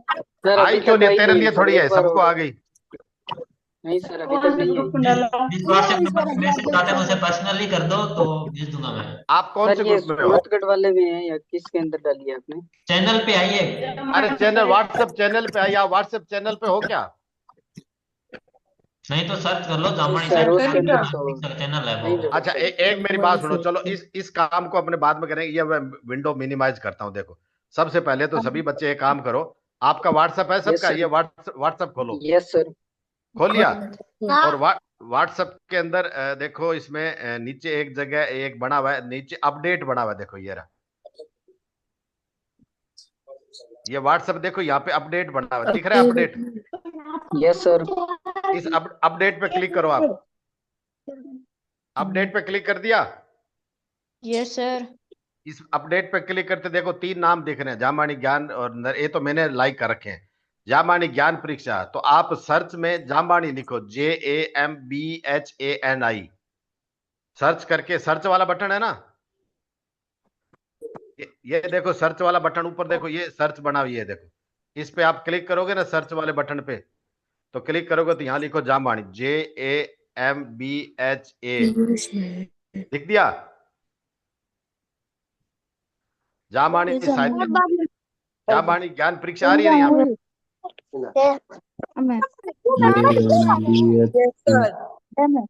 जामबाणी ज्ञान परीक्षा का चैनल दिख रहा है क्या आपको? जामबाणी साहित्य अकादमी मत करना, आप जामबाणी ज्ञान परीक्षा लिखना। ठीक है सर। अरे एक मिनट बेटा, आवाज मत करो आप, देखो मैं जो कह रहा हूँ वो चीज लिखो। आप जामबाणी लिखोगे तो जामबाणी ज्ञान परीक्षा आ रही है, ये एक चैनल दिख रहा है, इस चैनल पे क्लिक करोगे, इस चैनल पे क्लिक करोगे तो मैंने तो ज्वाइन करके आपको ज्वाइन करना है, यहाँ पे ज्वाइन कर लिया सबने?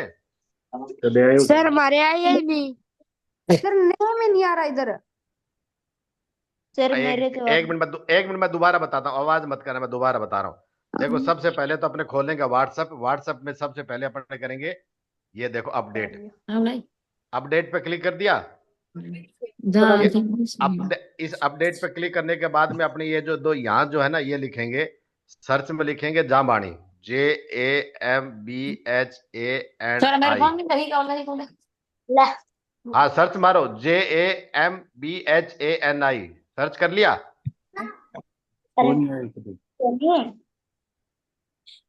नहीं आ रहा? सर हमारे आ ही नहीं रहा। मेरा तो आ गया है। तेरे आ गया? स्पेलिंग सही लिखो बेटा, मैं दोबारा स्पेलिंग बोलता हूँ, देखो JAMBHANI।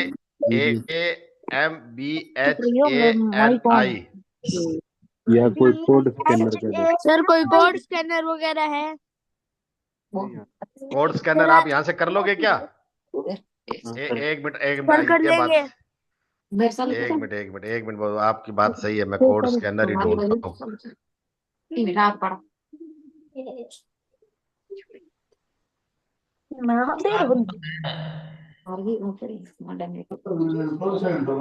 डॉक्टर साहब हाँ स्कैनर कहाँ से करेंगे स्वास्थ्य? तो वो ये तो एक आदमी वाला है, ज्ञान परीक्षा वाला बोला ना। रोल नंबर है। हाँ ज्ञान परीक्षा वाला, इसमें कोड कहाँ है? ऊपर आएगा, एक सेकंड में है क्या कितने कोड? सर ऊपर है शेयर लिंक है। शेयर लिंक तो कर देंगे बेटा, शेयर लिंक में तो वो अलग है, कोड आपको कोड चाहिए ना, ताकि आप यहाँ से स्कैन कर लो। है नहीं सर इसमें। देख रहा हूँ बेटा, देख रहा हूँ, मेरे को देख। कोड नहीं है सर वो। लिंक फॉरवर्ड पे आएगा सर, ये मतलब किस पे आएगा बेटा? सर लिंक फॉरवर्ड नाम आएगा, उसके अंदर स्कैनर आ सकता है, उसका है वो 3 डॉट है ना, उस पे क्लिक करना सर।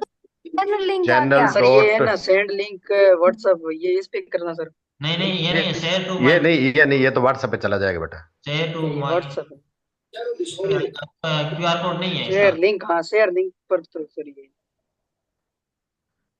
एक काम करता हूँ, आप एक मिनट, आप 2 मिनट रुको, मैं इस लिंक को है ना, लिंक को इसको कॉपी करके और मैं कंप्यूटर से इसका कोई QR कोड बनाता हूँ, ऑनलाइन बन जाएगा। 2 मिनट 2 मिनट रुको आप, बस मैं अभी ढूंढता हूँ इसको।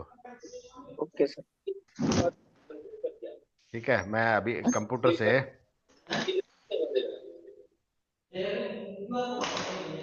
अब मैं मेरा स्क्रीन शेयर कर रहा हूँ, दिख रहा है सबको? Yes sir. Yes sir. अभी Yes, अभी sir. मैं मेरे स्क्रीन पे जो है ना कुछ बनाता हूँ।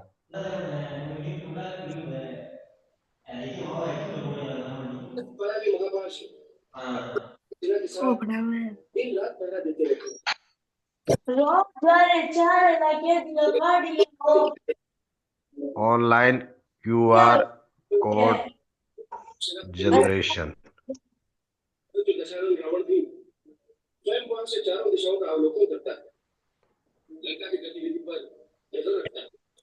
कोड स्कैन कहाँ से होगा फिर? करें तो स्क्रीन से करोगे और कहां से होगा? वो गूगल पे ऑप्शन आएगा एक, वो वाला। ये देखना है बच्चों, ये स्क्रीन शेयर करना। ये स्क्रीन दिख रही है क्या आपको? हाँ दिख रही है डॉक्टर साहब। Yes sir. एक मिनट, मैं इसको कॉपी पेस्ट करता हूं या इसमें डाउनलोड कर लेता हूं। डाउनलोड कर लो। हाँ, डाउनलोड कर आपको दिखा देता हूं। ये डाउनलोड कर लिया।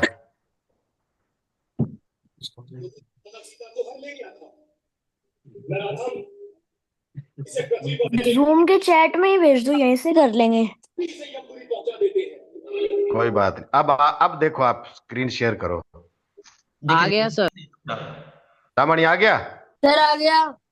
वाह वाह, सब जुड़ जाओ फटाफट। आ गया सर। सर जुड़ गए। फटाफट जुड़ जाओ। सर जुड़ गए। कोई बचा तो नहीं? वो आई थी मेरा रोल नंबर अरे तेरे क्यों को नहीं आया? तू कुछ स्पेशल है क्या? नहीं आया तो स्कैन करो, उसके अंदर आ जाएगा। स्कैन कर बेटा, स्कैन। गूगल पर गए, स्कैन पर दबा, स्क्रीन शॉट वाला वो क्यूआर कोड स्कैन किया, नहीं आ रहा है। तू ये फोटो खींच ले, बाद में आरएनडी करे राखी। ठीक है, ठीक है। चलो।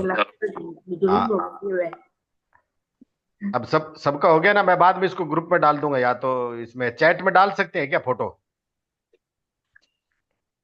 आगे आगे आ सकते हैं।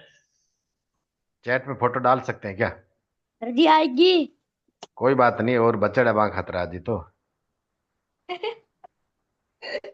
चलो ठीक है, आएगी तो ठीक। अब मैं वापस मेरा मोबाइल आपको दिखाता हूँ ना। ये सर मोबाइल नाम तो कौन है, वो ऊपर रोल नंबर पर है। क्या नहीं आ रहा? नाम तो नहीं आ रहा हमारा, पता कैसे चलेगा? नाम है, किसने कहा नाम नहीं है? नाम है आगे पूरा देखो, पहला राज्य, बाद में जिलो, तहसील, तहसील और बाद में नाम है। ये मैं दोबारा बताता हूँ, देखो अभी अब देखो, अब आप सब ग्रुप से जुड़ गए हो। पता नहीं चलता ना। अब देखो, अब मैं ये टेस्ट पेपर चलाता हूँ। ठीक है, टेस्ट पेपर चलाते ही सबसे पहले तो आपको आएगा जामा डेमो पेपर। आप मेन एक ध्यान रखना, मेन परीक्षा वाले दिन इसी लिंक को मत क्लिक करना, ये लिंक नहीं चलेगा उस दिन, बंद कर दूंगा मैं। अब आप यहाँ पे नेक्स्ट पे क्लिक करोगे ना, नेक्स्ट पे क्लिक करोगे तो ये नेक्स्ट पे चल गया। ठीक है, अभी मेरे की आओ कौन? अरे एक बार आवाज मत करो, टेस्ट समझ लो, फिर मैं आपको टेस्ट का लिंक दूंगा, आपसे परीक्षा दिलाऊंगा, देखता हूँ आप कितने नंबर आते हैं, कितनी पढ़ाई कर रहे हो आप। ठीक है, अब ये देखो, ये आते ही आपकी पर्सनल डिटेल भरनी है, आपका रोल नंबर, नाम, पिताजी का नाम भरना है ना। अभी अब मैं आपको दोबारा बताता हूँ, आप अपना रोल नंबर कैसे देखोगे। इस पे क्लिक करोगे ना, माइक बंद कर दो सर एक बार। बात सही है, बदमाश।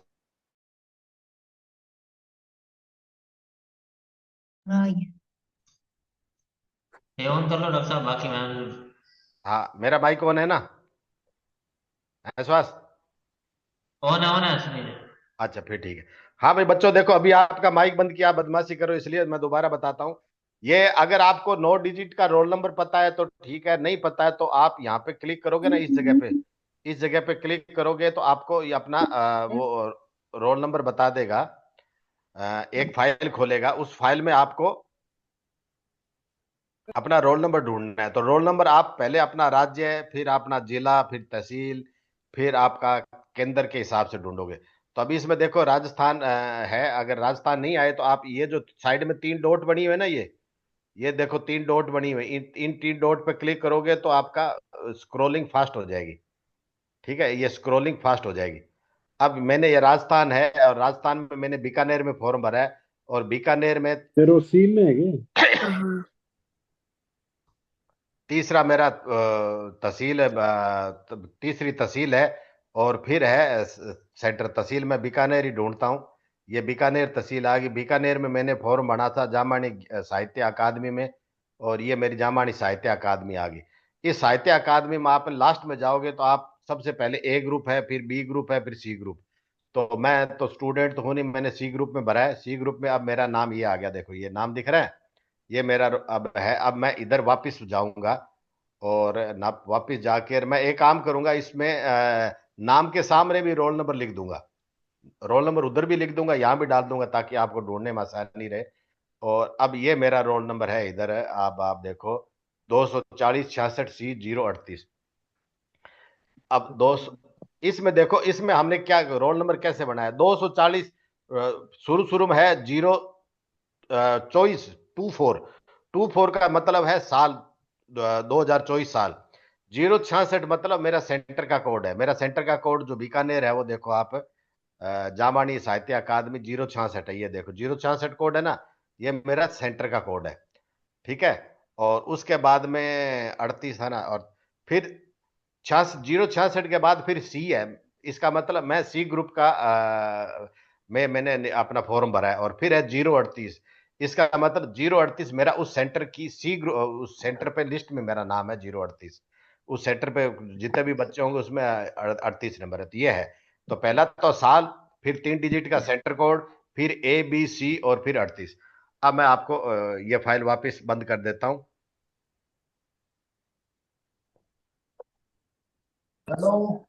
सर मेरा आ ही नहीं रहा रोल नंबर है।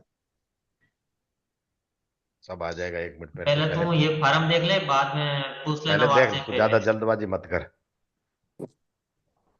अब देखो ये अब ये मेरा फॉर्म आ गया। इस फॉर्म में सबसे पहले मैं मेरा रोल नंबर भरता हूँ। ये मेरा रोल नंबर है। सबके रोल नंबर अलग अलग होंगे, कहीं ऐसे नहीं है कि सर ने डेमो में ये बताया था यही भरते रहो। 24 0 66 C, और फिर क्या था आगे, 038। 038। ठीक है, ये मेरा रोल नंबर आ गया। फिर इसको मैंने नाम भरना है। नाम आप भरो तो ठीक है, नहीं भरो तो ठीक है, क्योंकि अगर रोल नंबर आपने सही भर दिया तो हमें नाम की जरूरत नहीं है। नाम देखो जरूरी नहीं है, जिसके आगे लाल निशान लगा हुआ है ना, देखो बच्चों, जिसके आगे लाल स्टार लगा हुआ है ना, वो आपको भरना जरूरी है। और जिसके आगे लाल स्टार नहीं है वो नहीं भरना। नाम के आगे लाल स्टार नहीं है। कई बच्चे कहेंगे हमारा नाम गलत है सर, हमने तो टाइप करते वक्त गलत कर दिया। अगर आपने नाम उस वक्त गलत कर दिया तो आप यहाँ नाम सही कर दो, हम यहाँ नाम सही कर देंगे। जैसे मान लो मैंने नाम भर दिया लालचंद बिश्नोई।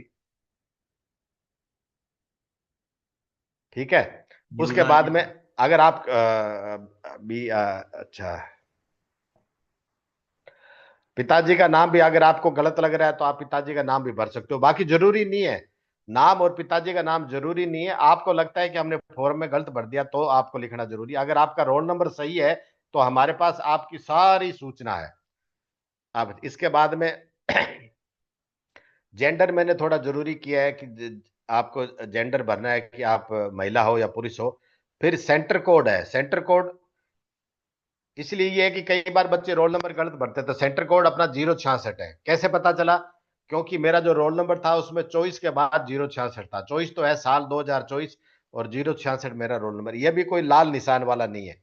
अगर भरो तो ठीक है। मोबाइल नंबर यहां भरना जरूरी है। तो मेरा मोबाइल नंबर 9414137229, ये मेरा मोबाइल नंबर है।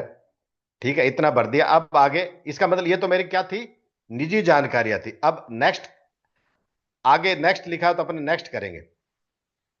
नेक्स्ट करते ही अब मेरा ये प्रश्न पत्र खुल गया। यहां तक सबको समझ में आ गया होगा कि सबसे पहले हमने नेक्स्ट किया, निजी जानकारी भरी, अब प्रश्न पत्र है। अब इस प्रश्न पत्र में आज तो मैंने प्रश्न पत्र सिंपल बनाया। ये तो डेमो है इसलिए थोड़ा इजी क्वेश्चन आपके सिलेबस के मुताबिक आएंगे। अगर आप ए ग्रुप के हो तो आपको ए ग्रुप के अकॉर्डिंग आएंगे, बी ग्रुप को तो बी ग्रुप के। हमने तीनों ग्रुप के अलग अलग लिंक बनाएंगे। ए ग्रुप का अलग, बी ग्रुप का अलग, सी ग्रुप का अलग। अगर आप ए ग्रुप के लिंक पे क्लिक करके पेपर खोलोगे तो आपको ए का ही पेपर आएगा, बी का करोगे तो बी का आएगा। ठीक है, इस ढंग से अब मैं धीरे धीरे ये श्वास एक बार सबके माइक ऑन करना। ऑन है, वो चालू कर सकते हैं सभी को, माइक चालू कर अच्छा सकते चालू हैं। है क्या? अब देखो भाई, पहला क्वेश्चन है, देखते हैं आपने कितनी की पढ़ाई करी। बिश्नोई पंथ के संस्थापक का आवाज क्या कर। नाम है? जाम्बोजी। जाम्बोजी। जाम्बोजी जी, ठीक है। फिर देखो इसमें आपने जो आंसर दिया ना, आपने जो आंसर दिया वो देखो उसका रंग बदल गया ना। हाँ। हाँ, और अगर आपको आंसर बदलना है तो आप दूसरी जगह क्लिक कर दो। और आप आंसर बदलना चाहो तो आप जहां पे उंगली लगाओगे ना वो आंसर हो जाएगा, ठीक है। फिर अगला क्वेश्चन अपना है, गुरु जाम्बो जी का अवतार किस गांव में हुआ? रोटू, पीपासर, लालगढ़, सर पीपासर, ठीक है। फिर अगला क्वेश्चन है, 1787 में जोधपुर के महाराजा कौन थे? बेटा आवाज फिर है, गुरु जाम्बो जी द्वारा कहे गए शब्दों के संग्रहण का नाम क्या है? शब्दवाणी, ठीक है। और तीसरा है, बिश्नोई पंथ की पहचान का मूल आधार क्या है? 29 नियम है, क्योंकि 29 नियम के अंदर विष्णु जब भी आता है, हरे वृक्ष भी आते हैं, जीवों की दया भी आते हैं, 29 नियम में सब है। केजरीली बलिदान के सर्वप्रथम कौन शहीद हुए थे? अमृता देवी। देवी, ठीक है। आपको है ना, जो आपको आंसर देना है उसमें आपको उंगली दबानी है। भक्त पिता का था। प्रहलाद के पिता का नाम क्या था? हिरण्यकश्यप, कश्यप। तो एक आधा को गलत आंसर बताओ। बिश्नोई पंथ के कितने नियम है? अब देखो इस आंसर को मैं जानबूझ के सुनो बच्चों, इस आंसर को मैं जानबूझ के गलत कर रहा हूं ताकि 10 में से 10 नंबर नहीं आए, ठीक है। हाँ, आप मत करके गलत करके आना। गुरु जाम्बो जी के चाचा जी का क्या नाम था? बिश्नोई जी का समाधि स्थल कहाँ बना हुआ है? मुकाम। आखिर में देखो मेरी बात सुनो, अभी सभी बच्चे एक बार आवाज बंद करो। आपने सारा पेपर सोल्व कर दिया, आखिर में क्या बटन का क्या नाम आ रहा है? सबमिट बटन दबाओगे तो ही आपके आंसर कंप्यूटर में सेव होंगे, नहीं तो आपके आंसर सेव नहीं होंगे। समय पर सबमिट बटन दबाना है। अगर आपका पेपर 1 घंटे का है तो आपको 1 घंटे से 1 मिनट पहले या आधा 5 सेकंड पहले आपको सबमिट बटन दबाना जरूरी है। नहीं दबाओगे तो आपका आंसर कंप्यूटर में सेव नहीं होगा। अच्छा, अब आपने कोई आंसर को गलत कर लिया, मान लो आपके पास टाइम बच गया, तो आप बैक भी जा सकते हो, ठीक है। बैक जाके देख लो कोई अगर क्वेश्चन रह गया हो। ये क्वेश्चन क्या इनके आगे, क्या क्वेश्चनों के आगे आपने जो आंसर दिया ना वो आंसर आपके लगभग इसमें लगे रहेंगे। आपको बदलना चाहो तो आप बदल सकते। पेपर हम बता देंगे आपको, कल बताएंगे, आज तो आप डेमो को ध्यान दो। अब देखो मैंने एक आंसर गलत किया था तो 10 में से मेरे कितने नंबर आना चाहिए? 9। अभी मैं देखो सबमिट बटन दबाऊंगा, सबमिट बटन दबाते ही ये सबमिट बटन दबा दिया। आप करके दिखा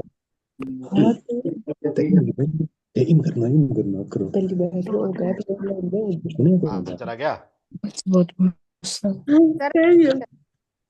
अभी मैं आपको बताता हूँ जो मैंने अभी आंसर दिया ना, मैं आपको एक स्क्रीन पर दिखाता हूँ। क्यों बताया?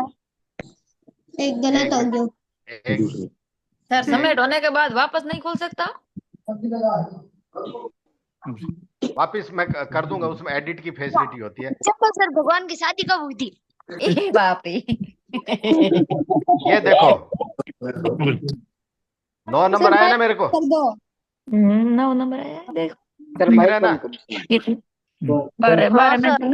12 नहीं 12, वो बाकी नाम और दूसरी चीजें वो इसमें काउंट कर लेता। 9 नंबर आए हैं। आपने 9 ही सही किए थे, एक गलत किया था। हाँ। तो कंप्यूटर ने अपना बता दिया, अपना बता दिया। समझ में आ गया सबको? अच्छा, अब आप देखो मैं आपको दोबारा बताता हूँ।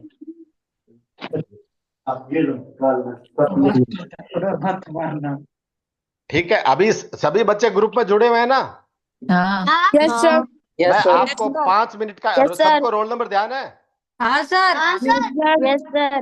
मैं आपको 5 मिनट का टाइम देता हूं और आपके सामने मेरा स्क्रीन दिख रहा है, देखता हूं किसके कितने नंबर आते हैं, ठीक है।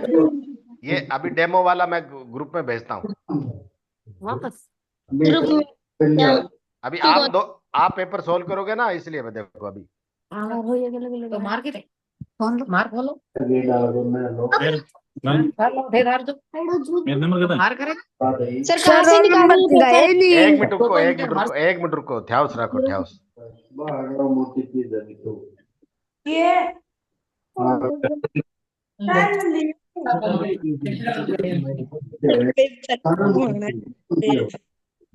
स्ट्रेस की मतलब क्या है कि एक तो कोई हटता की उम्र में है मतलब एक सेकंड से हो एक सेकंड से तो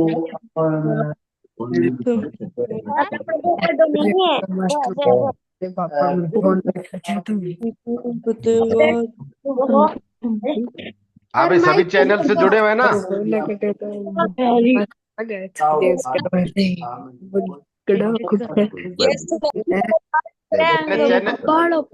मैंने चैनल में लिंक डाल दिया है, फटाफट अभी आप पेपर सोल्व करो।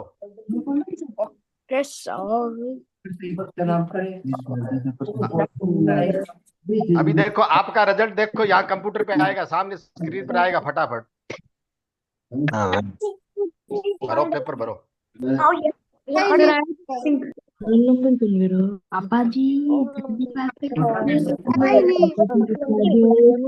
सर ये ओपन नहीं हो रही। बता तो पेपर नहीं आया। क्लिक करो ना, क्लिक करो, आएगा। नहीं आ रहा।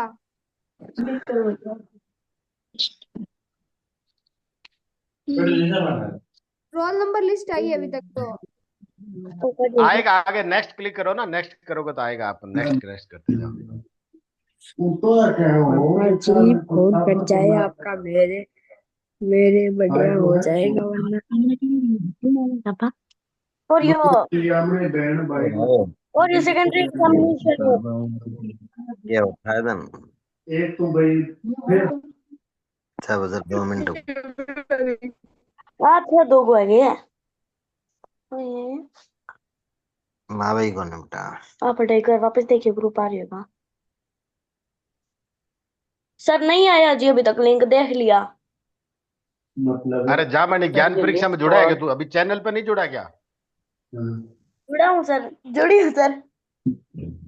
तो चैनल पे भेज दिया ना बेटा। सर देख लिया जी, नहीं आया।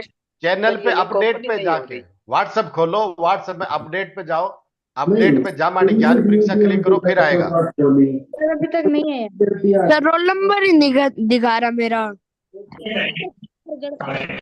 सर मेरे नंबर कितने आए हैं, मैंने सबमिट कर दिया। क्या नाम है आपका? आनंद देव। आनंद देव, 10 नंबर आए हैं।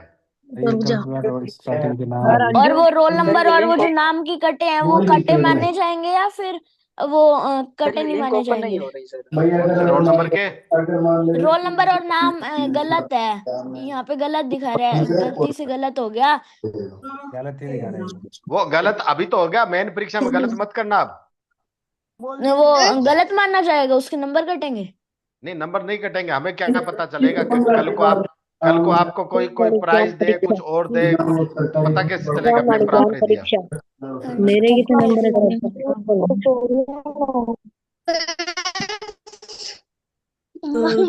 सर मेरे नंबर के रोल नंबर सही डाला फिर भी आंसर गलत बता रहा है। भाई एक तो भाई बाहर गलत बता रहा था, आपने गलत किया होगा। वो तो ऊपर ऐसा बता रहा है, मतलब ये इस लिस्ट में नहीं है, मतलब वो तो आंसर डाल रखा है उसी का सही बताएगा, बाकी नाम और रोल नंबर तो वैसे ही रेड क्रॉस बता रहा है। आपके पास 1 तारीख को परीक्षा, आपके पास बहुत टाइम है, आप आराम से रोल नंबर देखो, ढूंढ लो। सर ढूंढते ही रह जाएंगे ऐसे तो। कोई ढूंढते नहीं रहोगे सर। मुझे व्हाट्सएप पे कर लो मैसेज, जिस पे मैसेज आते हैं ना, सर हमेशा मैंने दे दिया नंबर फॉर्म, कितने मार्क्स है बता मेरे? दूंगा वहाँ पे। अच्छा 01 प्रवीण बिश्नोई। ये 8 नंबर, प्रवीण बिश्नोई के 8 नंबर आए हैं, रोहित के 8 नंबर आए हैं। राजेश कुमार। सर हाँ, राम किशोर। अगर एक घर में 2 बच्चे हो तो ऑनलाइन पेपर कैसे देंगे? 2 बच्चे हो तो अपने किसी रिश्तेदार से मोबाइल लेके आने पड़ेगा बेटा। हम देखो ए ग्रुप की परीक्षा हम पहले कराएंगे, आधे घंटे बाद बी ग्रुप की कराएंगे, फिर आधे घंटे बाद सी ग्रुप की कराएंगे। कौन मिलने लग रहे हो? ठीक है, पहले ए ग्रुप की थी, सी ग्रुप की। सर कृष्ण विषय के कितने हैं? रोल नंबर अगर कितने सर हैं? दोनों एक ही ग्रुप में हो तो एक ग्रुप में तो एक ग्रुप में हो तो आपको मोबाइल लेके आना पड़ेगा। एक मम्मी का ले लो, एक पापा का ले लो, दोनों ले लो। Okay sir. अच्छा मेरी बात सुनो, सभी ने पेपर दे दिया ना? No yes sir. सर। हाँ, जिन्होंने पेपर दे दिया तो ठीक है, मेरे पास, मैं आपको आंसर बता रहा हूँ। अभी मैं कुछ और चीज बताना चाहता हूँ आपको। सर नहीं आया तक भी लिंक। मूल्य आधार क्या है? एक बार कट आ रहे थे अभी मेरे फोन नंबर पर सर हनुमान विष्णु का कितना आया? अभी बताता हूँ, एक मिनट देखो। अभी आप मेरी बात सुनो, देखो एक मिनट। अभी मैं एग्जाम बंद करता हूँ। जैसे मान लो एक आपका मान लो एग्जाम 1 तारीख को सुबह 8 बजे से 9 बजे तक है।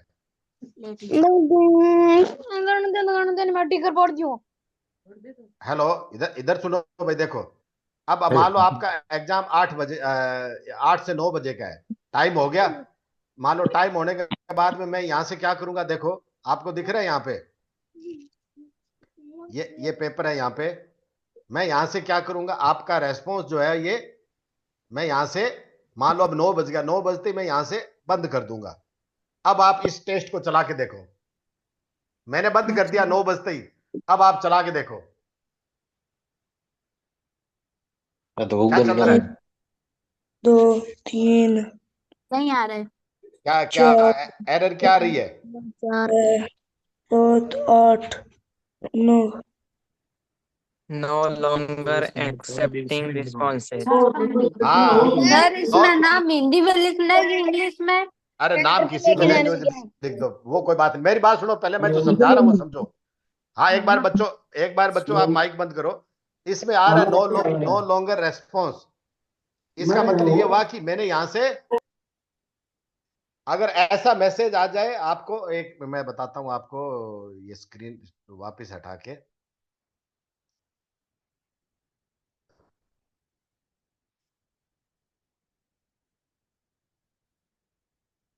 ये देखो आपको स्क्रीन दिख रहा है अभी। ये आ रहा है नो लॉन्गर रेस्पॉन्स। मैं, ये लिंक था, इस लिंक पे क्लिक करता हूं तो यहां क्या आ रहा है, नो लॉन्गर रेस्पॉन्स। इसका मतलब ये हुआ कि मैंने यहां से, टाइम पूरा हो गया और मैंने यहां से पेपर बंद कर दिया। इसलिए तो मैं आपको कह रहा हूं कि आप समय से पहले सबमिट बटन जरूर दबाएं। अगर आप बैठे रह गए, सोचते रह गए और यहां से मैंने टेस्ट बंद कर दिया तो आपका पेपर, जो आपने लिखा था ना, पेपर सारा व्यर्थ चला जाएगा। सबमिट बटन दबाना जरूरी है आपको, ठीक है? अब देखो मैं सर एग्जाम कितने बजे होगा 1 तारीख को वापी में? वो बता देंगे। अभी हम सोच रहे हैं, सोच के बताएंगे कि सर्दी का गर्मी के हिसाब से बच्चों को क्या करेंगे, वो हम बता देंगे। तो समझ गए ना आप? अगर मैंने यहां से बंद कर दिया तो आपको ये मैसेज आएगा, नो लॉन्गर एक्सेप्टिंग रेस्पॉन्स। इसका मतलब ये हुआ कि अब यहां जामवाणी से ये टेस्ट बंद कर दिया गया है। इसलिए आपको सबमिट बटन टाइम पे दबाना है। अब दूसरा तरीका मैं एक और चीज बताता हूं आपको। वो मेरे एक चैट बॉक्स में मोबाइल नंबर दिया है, उस पे आप मैसेज करके रोल नंबर पता कर सकते हो। सर नेगेटिव मार्किंग है सेंटर। नेगेटिव नहीं है, नेगेटिव नहीं है। अब देखो मेरी बात सुनो। अब मैंने ये पेपर वापस चालू किया। अब आप एक बार अभी करो मत, एक बार मेरी चीज सुनो, मैं क्या कह रहा हूं इसको। अब मैं इसको वापस चालू करता हूं। समय से बचने के क्या तरीका है देखो। अब देखो ये पेपर है वापस, अब वापस स्टार्ट करूंगा तो ये देखो वापस शुरू हो गया। अभी एरर नहीं आ रही ना? अब मैं इसको आगे चालू किया और चालू करके, जैसे मान लो मैंने अभी कुछ रोल नंबर ही भर दिया। जैसे मेरा रोल नंबर था 24-066C038 कुछ, है ना? अब मान लो मैंने नाम वगैरह खाली छोड़ दिया और मैंने फटाफट ये कर दिया। मैं आपको एक चीज बता रहा हूँ, मेरा मोबाइल नंबर है जैसे 94, ये नंबर भर दिया मैंने, आगे नेक्स्ट किया, ठीक है? अब अब मैंने क्या किया, मैंने कुछ मान लो आंसर दे दिए यहाँ पे। जैसे मान लो जाम्बो जी है और पीपा सर है, जो भी आपने आंसर दे दिए, कुछ आंसर दे दिए। अब आंसर देने के बाद में मैंने आखिर में क्या, सबमिट बटन दबा दिया। सबमिट बटन दबा दिया, इसका मतलब मेरा क्या हुआ, सबमिट तो हो गया। अब मैंने वापस एडिट कर लिया इसको। अभी टाइम पड़ा है मेरे पास, सुनो मेरी बात, टाइम पड़ा है तो मैंने क्या किया, अगर आपको लगता है कि अभी टाइम होने वाला है तो आप सबमिट दबा दो। अगर आपको लगता है कि टाइम पूरा होने वाला है तो आप सबमिट बटन दबा दो, और सबमिट बटन दबाओगे तो आपका जितना काम किया वो तो सेव हो गया। फिर आप वापस एडिट कर लो इसको। एडिट अच्छा हुआ नहीं क्या इसमें? हाँ ये देखो एडिट हो गया, ये एडिट हो गया ना। एडिट होने के बाद में अब मैं फिर कुछ क्वेश्चन सोल्व कर देता हूं। जो बच्चे हुए ना वो मैंने क्वेश्चन कुछ सोल्व कर लिए। सोल्व करने के बाद में अब मेरे को लगता है कि नॉर्मली आपको क्या करना है, टाइम पूरा होने से 5 मिनट पहले आप सबमिट बटन दबा दो। कम से कम आपका उस समय तक का तो काम सेव हो गया, उस समय तक काम सेव हो गया। फिर आप एडिट बटन दबा के और इसको दोबारा शुरू कर दो। ठीक है, तो अगर बाद में किसी आपका टाइम नहीं हो पाया और मैंने यहां से बंद कर दिया तो आपका उतना तो 5 मिनट पहले वाला तो सेव हो जाएगा। तो इसलिए आपको ये काम करना है कि आपको सेव कर देना है। 5 मिनट पहले आप सेव कर दो, सेव करके और फिर वापस एडिट करके और फिर सोल्व करने लग जाओ। तो कम से कम अगर सेम नाम हो तो क्या करे? पापा का नाम भी सेम और मेरा नाम भी सेम है, बट हमारा एड्रेस गलत है। मंगाली सूरते लिख रखा है, मंगाली मोहब्बत है। और वो एड्रेस कोई बात नहीं, आपका तो अभी जो मैंने रोल नंबर जारी किया ना आप वो सही लिख दो, कोई दिक्कत नहीं। Okay sir. ठीक है, अब मेरी बात सुनो। मैं जो समझाना चाहता हूं, मैं ये समझाना चाहता हूं कि अगर मान लो पेपर आपका 8 से 9 बजे है तो 9 बजने से 5 मिनट पहले आप सेव कर दो, तो आपका 55 मिनट का काम तो सेव हो गया। फिर वापस एडिट करके सेव कर दिया आपने, नेक्स्ट करके आपने सेव कर दिया और सबमिट बटन पे दबाने पे सेव होगा। सेव करने के बाद में आपका 55 मिनट का काम तो सेव हो गया। फिर वापस एडिट करके और अब दोबारा सोल्व करने लग जाओ। तो कम से कम अगर टाइम पूरा हो गया, मैंने यहां से पेपर बंद कर दिया 9-10 बजते ही, तो आपका 5 मिनट का ही लॉस हुआ, 55 मिनट का तो सेव हो गया ना। तो ये ध्यान रखना आप, ठीक है? सर ये एग्जाम घर पे होगा कि कहीं जाना पड़ेगा? क्या हुआ? सर ये एग्जाम घर पे होगा कि कहीं जाना पड़ेगा? ये सेंटर पे जाना पड़ेगा, सेंटर हमने बता रखे ना, वहां सेंटरों पे जाना पड़ेगा। अच्छा ठीक है सर, थैंक यू। ठीक है, तो ये जिले का नहीं आ रहा है रोल नंबर। अरे आ जाएगा बेटा, तू अब जल्दबाजी मत कर। तू पहले मैं बता रहा हूँ वो चीज, हम तू रोल नंबर ढूंढ रहा है और तेरे पास कल शाम को 7 बजे क्लास होगी, तब तक आराम से रोल नंबर ढूंढना। सर सेंटर पे जाके भी मोबाइल से देना पड़ेगा क्या?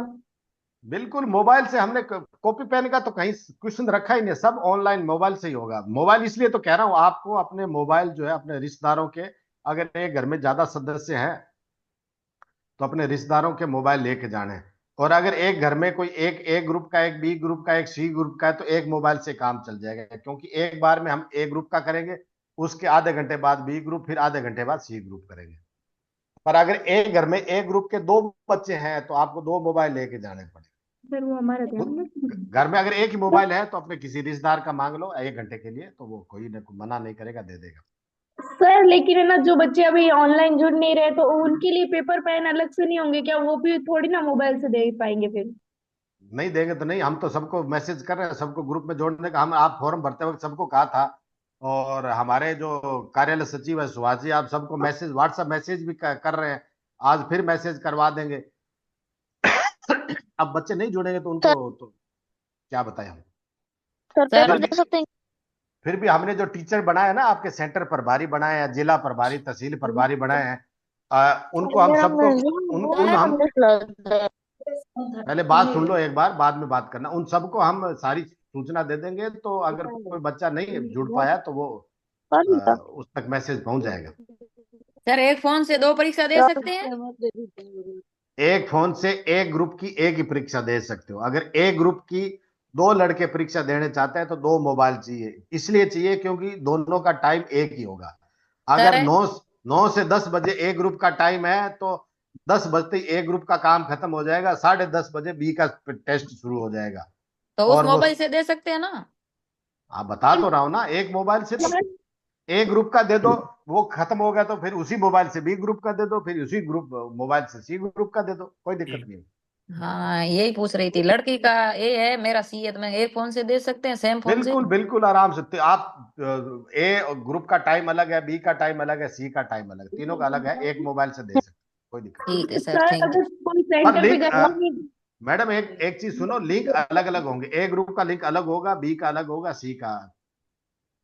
आप उसमें जो सर जो जो स्टूडेंट जिस जिस ग्रुप का है, ए ग्रुप का है तो ए ग्रुप के लिंक पे ही क्लिक करेगा, बी ग्रुप का है तो बी पे क्लिक करेगा। और अगर ए ग्रुप का पेपर चल रहा है तो हाँ बी और सी ग्रुप उस वक्त बंद रहेंगे। अगर आपको आ रहा है ना नो लॉन्गर रेस्पॉन्स, इसका मतलब आप गलत ग्रुप पे क्लिक कर रहे हो। अच्छा। एक ग्रुप का पेपर चल रहा है तो बी और सी दोनों बंद रखेंगे हम, और हाँ ए का खत्म होते ही हम बी का शुरू कर देंगे तो ए और सी बंद रहेंगे, सिर्फ बी चालू रहेगा। जब सी का हाँ पेपर चालू रहेगा तो ए और बी बंद रहेंगे। हाँ हाँ, और बोलो, किसी को कोई डाउट हो तो। सर ऑनलाइन घर पे भी दे सकते हैं? एक बार में एक बोलो भाई। हाँ, सर अगर कोई सेंटर पे गए ऑनलाइन करते थे जिसका एग्जाम। सेंटर पे जाए। हाँ बेटा, समझ में नहीं आई आवाज तुम्हारी। सर अगर कोई सेंटर पे गया ही नहीं, सिर्फ घर पे ही दे देता हूँ, कैसे पता चलेगा कि वो घर से दे रहा सेंटर है? पे, हाँ हमें पता चलेगा ना, उसका तो इलाज हमने कर रखा है। सेंटर पे आपके जो टीचर हैं उनको हम एक अटेंडेंस फॉर्म देंगे, वहां आपकी अटेंडेंस लगेगी। ठीक है। कल को कोई भामाशाह प्राइज देना चाहे, भाई हम तो जोधपुर के सेंटर को जो टॉपर आए उनको प्राइज देंगे, तो वो प्राइज उन्हीं बच्चों को मिलेगा जो सेंटर पे जाके परीक्षा देंगे, जिनकी हमें वहां अटेंडेंस हमारे पास आएगी। अगर घर से कोई पेपर दे देगा, चाहे वो 100 में से 100 नंबर ले आए, उसको किसी प्रकार का प्राइज नहीं मिलेगा। अगर सेंटर पे कोई पेपर देता है, उसके 98 नंबर भी आते हैं और वो टॉपर है, तो उसको प्राइज मिलेगा। सर अब की बार प्राइस में क्या रखा है? गूगल चला लिया प्राइज तो में प्राइज में हमने कुछ नहीं रखा अभी। आप भामाशाह आएंगे, भामाशाह जुड़ेंगे, जो भामाशाह कोई करेगा तो वही होगा। अगर भामाशाह कोई नहीं आए तो प्राइज नहीं है, अगर आएंगे तो प्राइज है, क्योंकि इस बार हमने टेस्ट की कोई फीस वगैरह कुछ नहीं रखी, सब फ्री है। ये ऑनलाइन टेस्ट देना है, फॉर्म फीस नहीं है बिल्कुल। सर अगर किसी ने हाँ बोलो बोलो। Excuse me sir. सर कोई फोन नहीं सर, रोल नंबर और नेम भरे सर, उस पे रेड लाइन आ रही है, क्रॉस क्रॉस का निशान आ रहा है। रोल नंबर पे क्रॉस इसलिए आ रहा है बेटा, मैंने लिखा है रोल नंबर 9 डिजिट का होना चाहिए, आपने 7 डिजिट या 6 डिजिट भर दिया। उसमें एक मैसेज आ रहा है कि आपका रोल नंबर 9 डिजिट का होना चाहिए। एक मिनट देखो, रोल नंबर ही नहीं दिखा रहा। अरे मैंने आपको कहा ना, रोल नंबर कल शाम तक ढूंढ लेना, आपको दिख जाए। देखो इसमें मेरी बात सुनो, इसमें मैं ड्यू करता हूँ। ये देखो, अगर मैंने रोल नंबर में 9 डिजिट की जगह 1 डिजिट कम किया ना, तो देखो इसमें एरर आ जाएगा, ये आगे नहीं चलेगा। देखो अभी मैं नेक्स्ट करूंगा ना,